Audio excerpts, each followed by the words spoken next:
ఈ కౌంటింగ్ తర్వాత ఎలాంటి విజయోత్సవ ర్యాలీలను నిర్వహించకూడదు.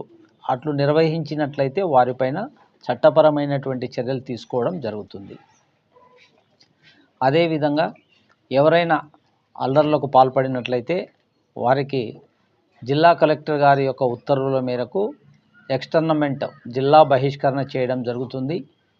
ఒకవేళ క్రిమినల్ కేసులు గతంలో ఉండి మరి ఫ్రెష్గా ఇటీవల కాలంలో ఈ యొక్క క్రిమినల్ కేసులలో ఇన్వాల్వ్ అయితే వారిపై ఉన్నటువంటి కేసులను గూర్చి జిల్లా కలెక్టర్ గారికి నివేదించి వారి ఉత్తర్వుల మేరకు పీడీ యాక్ట్ చట్టాన్ని కూడా వాళ్ళపైన ప్రయోగించడం జరుగుతుంది.